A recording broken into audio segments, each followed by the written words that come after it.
MasterAquatics, and I'm bringing you guys another video. So I just wanted to update you guys real quick on a largemouth bass that I caught the other day, and then I decided to keep it. If you haven't seen that video, I recommend that you do. It's a really cool video. You can check out that video down in the description down below. There's a link that you can click on.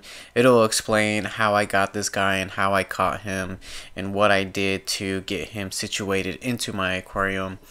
So this is actually the first footage of me feeding him. So I decided to go to Petco and I bought some feeder fish. They're really cheap fish, and I decided to throw some in there, and at first he didn't like the feeder fish at all. As you saw there, he took a bite and he spat it back out.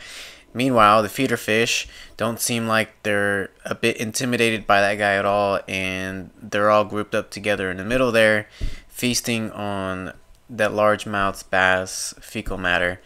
And then things really got heated. The largemouth bass started to chase around the feeder fish, which was really cool, but all it took for him to do that was for me to just back away from the aquarium and just give him his space, and then he felt secure to be himself and viciously get these guys in his mouth. I mean, did you see how he took down that feeder fish?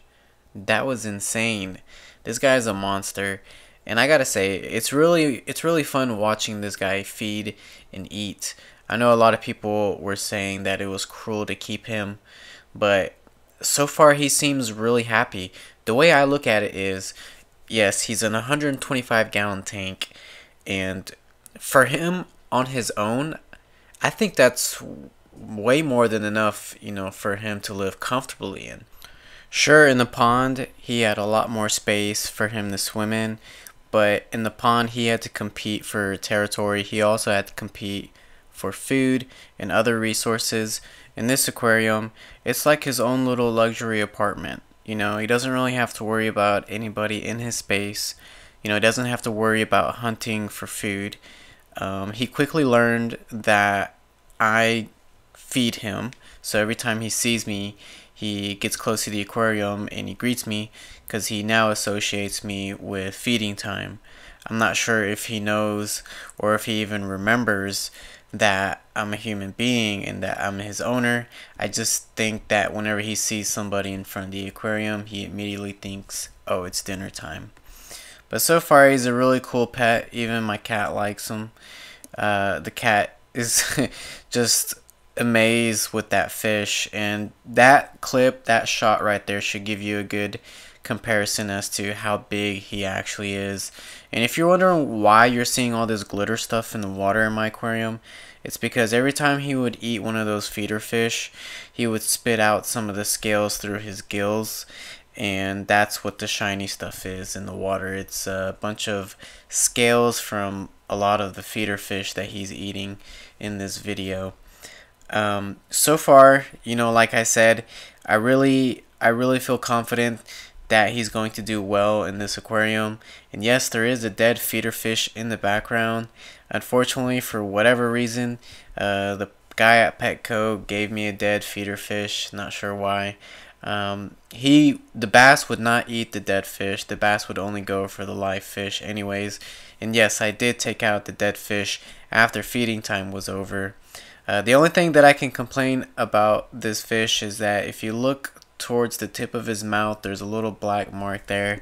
I'm not sure if that's always been there for him. I'm not sure if that's because I hooked him or because I lipped him for too long or for whatever reason. Hopefully somebody can give me some information on that. I really want to know what that is, and I want to know if it goes away. I really don't like the way it looks on him, but it doesn't seem like it bothers him too much. He still seems to be really active and fit and strong and just ready to eat on sight. Some of the few things that I've tried feeding him so far is krill, which he did not eat. I believe I have to train him to eat that, so I'll try to do that. I've also fed him live fish, which is what you're seeing now. He quickly liked live fish, you know, of course, because he eats that in the wild. I've also tried feeding him worms. He also liked that as well. I haven't tried feeding him crawfish or anything like that, or bloodworms or anything that I would usually feed like aquarium fish. But I will experiment in the future with different types of food that I can feed him.